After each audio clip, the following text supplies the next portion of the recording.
नमस्कार।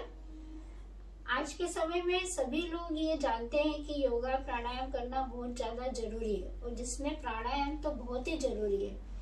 पर क्या सब लोग कर पा रहे हैं क्या पूरा व्यवस्थित प्राणायाम जितना के बताया जाता है हमको कि ये प्राणायाम हमको करने हैं, अमुक अमुक जो भी प्राणायाम आ रहे हैं वो करने हैं, क्या कर पा रहे हो आप? नहीं ना, तो नहीं कर पा रहे हैं तो उसके लिए मैंने आधे घंटे की ये क्लास चालू करी है जिसमें कि मैं अपने साथ आप लोगों को प्राणायाम पूरे करवाऊंगी और आप उसका लाभ लें। जिनको कोविड नहीं हुआ है वो लोग भी और जिनको हुआ है वो भी फास्ट रिकवरी के लिए इसको जरूर करें। आगे कुछ ब्रीदिंग एक्सरसाइजेस हम कर रहे हैं। सबसे पहले करेंगे भस्त्रिका। भस्त्रिका प्राणायाम करने से हमारे लंग्स की कैपेसिटी बढ़ती है, ऑक्सीजन लेवल निश्चित रूप से बढ़ता है, एलर्जी प्रॉब्लम्स दूर होती हैं और आज की जो सबसे ज्यादा जरूरत है अपने को वो हमारे लंग्स की कार्य करने की क्षमता को बढ़ाने की, जिससे ऑक्सीजन इंटेक ज्यादा हो। और भी बहुत से फायदे हैं परंतु अभी हम इसको ध्यान में रखते हुए भस्त्रिका चालू करते हैं। और ये चालू करने के पहले मैं आपको बताना चाहूंगी कि जिससे जितना हो अपनी क्षमता के अनुसार करें। धीरे धीरे धीरे आपकी क्षमता बढ़ेगी और आप उसको व्यवस्थित रूप से कर पाओगे। जैसे ही थकने लगते हैं वैसे रुक जाइए। ये पूरी ब्रीदिंग एक्सरसाइज का ये बेसिक रूल है और बिल्कुल छोड़े ना। जिनसे भी नहीं हो रहा है वो ऐसा नहीं कि मुझसे नहीं हो रहा है मैं तो नहीं कर रहा हूँ या नहीं कर रही हूँ। थोड़ा सा करें, थोड़ा सा अपनी तरफ से एफर्ट लगाओ। आप थोड़ा सा एफर्ट लगाओगे ये प्रकृति आपको डबल तिबल 10 गुना एफर्ट देगी और आप जल्दी जल्दी अपने आप में रिकवरी फील करेंगे। तो प्लीज इतना ध्यान रखना, अपनी क्षमता के अनुसार करना। थक जाओ तो रुक जाना पर करना जरूर, हारना बिल्कुल नहीं। अभी खड़े हो जाइए। अब अपने को सांस भरते हुए हाथ ऊपर ले जाने हैं, सांस छोड़ते हुए हाथ नीचे लाने हैं। ये मैंने आपको 2-3 बार करके बताया है क्योंकि समय कम है, अपन इसकी काउंटिंग बढ़ाते जाएंगे। पर अभी सिर्फ आपको ये देखना है कि कैसे करना है, इसलिए अब भस्त्रिका कर लिया हमने। उसके बाद बैठ जाएंगे। आप चाहो तो ऐसे ऊपर बैठ के करो, जो नीचे बैठ सकते हैं वो लोग नीचे बैठ जाएंगे। लेफ्ट वाला पैर ऐसे मोड़ेंगे, राइट वाला पैर इसके सामने रखेंगे। चाहो तो टेक के बैठो पर रीढ़ की हड्डी सीधी होनी चाहिए और इस तरह से बैठेंगे। अब मैंने भस्त्रिका कर लिया है। अब हम ओम चैंटिंग करेंगे। ओम के जो ये वाइब्रेशंस है वो हमको बहुत हेल्प करते हैं हमारी ये सारी प्रणाली को ठीक करने में, इम्प्रूव करने में। तो हम ओमकार करेंगे। ओमकार करने के लिए अ, उ और म इन 3 शब्दों से ओमकार होता है। तो अ हमको 2 सेकंड तक बोलना है, उ 3 सेकंड तक और म 5 सेकंड तक। ऐसे टोटल 10 सेकंड में एक ओम होगा। आप ध्यान से सुन लीजिए, मैं एक बार करके बता रही हूँ। फिर जब हम क्लास चालू करेंगे तो इसको 11 बार करेंगे। मुंह खुला ही रखेंगे और धीरे धीरे अपने आप पास पास आते जाएंगे।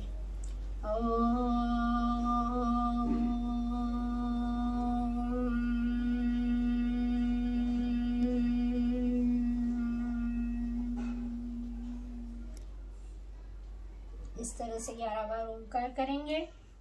उसके बाद में कर्ण शुद्धि करेंगे। ऐसे कानों के अंदर उंगली ऐसे टाइट डालेंगे, हाथ ऐसे टाइट रखेंगे। 5 बार क्लॉकवाइज घुमाएंगे, 5 बार एंटी क्लॉकवाइज घुमाएंगे।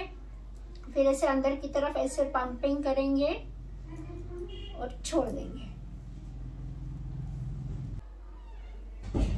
3 बार क्लॉकवाइज, 3 बार एंटी क्लॉकवाइज। फिर जीभ को बाहर निकालेंगे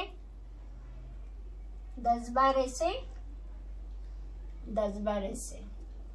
ठीक है। इसके बाद नासिका शुद्धि करेंगे। राइट वाली नॉस्ट्रिल को राइट वाले अंगूठे से प्रेस करेंगे, लेफ्ट से सांस को बाहर फेंकेंगे। जिस तरह से अपन नाक छींकते हैं बाहर फेंकते हैं वैसे इसको 50 बार करना है। अभी मैं आपको 2-2 बार बता रही हूँ, इस तरह। अब हमारी कपालभाति शुरू होगी।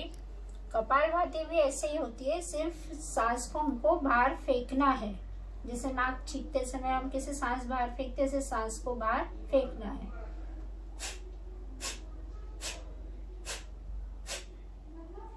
अब इसमें भी ध्यान रखना, जिससे जितना किसी से बिल्कुल ही नहीं होता है कोई बात नहीं, सिर्फ आप ये सोचना कि मैं नाक साफ कर रहा हूँ या कर रही हूँ, जितना होता है उतना ही, पर करते से फेंकते समय उसको अंदर नहीं लेना है, जान के जितना बाहर फेंक सकते हो उतना ही बाहर फेंकना है, बिल्कुल अपनी क्षमता के अनुसार।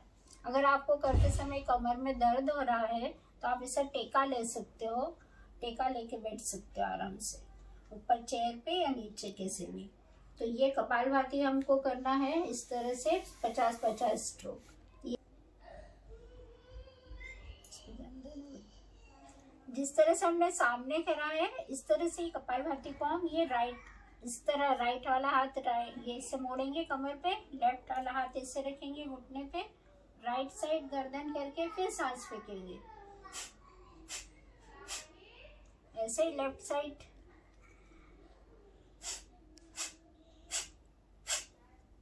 ऐसे ऊपर और ऐसे ही नीचे। ये हम इसलिए कर रहे हैं ताकि जो लंग्स है हमारे वो फोल्डेड रहते हैं, उनके वो निष्क्रिय, मतलब पूरी तरह जिनकी उनकी कैपेसिटी है जितनी, उतना वो काम हम उससे ले नहीं पाते हैं। तो ऐसा करके हम उनकी काम करने की क्षमता बढ़ाते हैं, और जब लंग्स की काम करने की क्षमता बढ़ेगी तो हमारा एनर्जी लेवल, ऑक्सीजन इंटेक निश्चित रूप से बढ़ता है। अभी अपन ने कपालभाति किया है, इसके बाद में कुछ ब्रीदिंग एक्सरसाइजेस अपने को करनी है, जिससे कि अपना वही ऑक्सीजन लेवल बढ़ता है, हीमोग्लोबिन बढ़ता है, ये सब। तो उसकी मैंने एक वीडियो भेजी अलग से, तो वो आप देख लेना, उसकी प्रैक्टिस कर लेना। तो अपन कपालभाति के बाद में वो वाली करेंगे, और उसके बाद में फिर अपन प्राउन पोजीशन करते हैं उल्टा लेट के, जो कि आजकल बहुत प्रचलित है, तो वो करेंगे। वो उसकी बहुत सिंपल सी टेक्निक है, वो मैं आपको बताती हूँ। तो वो आपको करनी है 3 मिनट का भी, यहाँ पे अपन 3 मिनट ही करेंगे उसको। अब ये प्राउन पोजीशन में आप इस तरह से हाथों की घड़ी बनाना, सिर उस पे टिका लेना, पैर के नीचे पिलो रखना और सांस सामान्य रखना।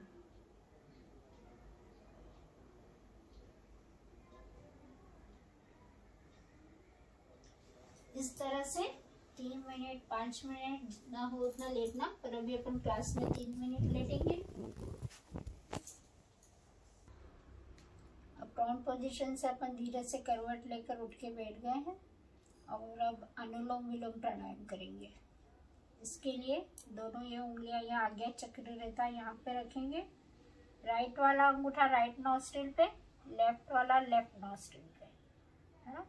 अब लेफ्ट से सांस लेंगे, उसको बंद करेंगे, राइट से पूरी सांस बाहर निकालनी, फिर जहाँ से सांस छोड़िए वहीं से लेना है, दूसरी तरफ से पूरी बाहर निकाल देंगे, फिर लेना है, बंद करना है ना, फिर दूसरी तरफ से पूरी बाहर निकाल देना। अब ये करते समय हमको 2 गिनती तक सांस लेना है, और 4 गिनती तक पूरा धीरे धीरे धीरे पूरी बाहर निकाल देना है।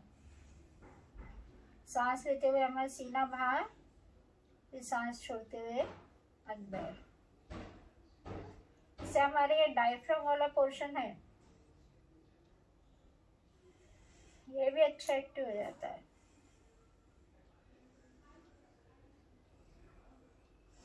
इस तरह से अनुलोम विलोम प्राणायाम करेंगे।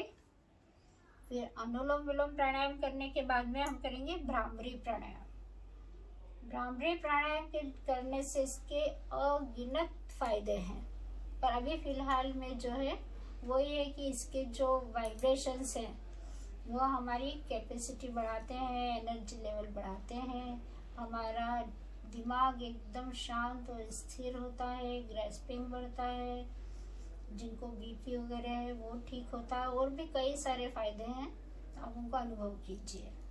तो ध्यान से देखना है, अंगूठे दबाओ, अंगूठे से ये कान वाला दबाना है, उंगलियां यहाँ रखनी है, और ओ साइलेंट करके म के वाइब्रेशन पे ध्यान देना है,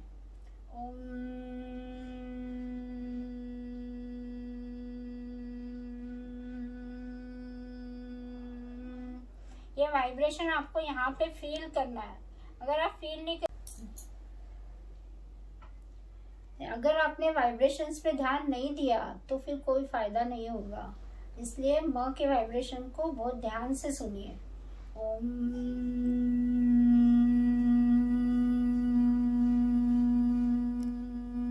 कान इतने टाइट बंद होने चाहिए कि बाहर की आवाज ना आए। अब गर्दन को इस तरफ झुका के यहाँ से यहाँ वाइब्रेशन सुनना है। ओम।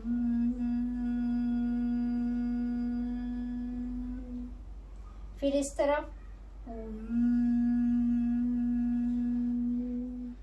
फिर इस तरफ ओम। फिर नीचे यहाँ से यहाँ सुनना है। ओम।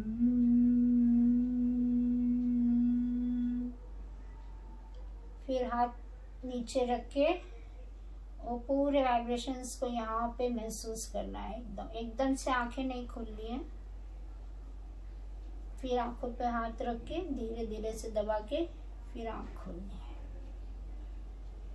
बस ऐसा सामान्य कर लीजिए।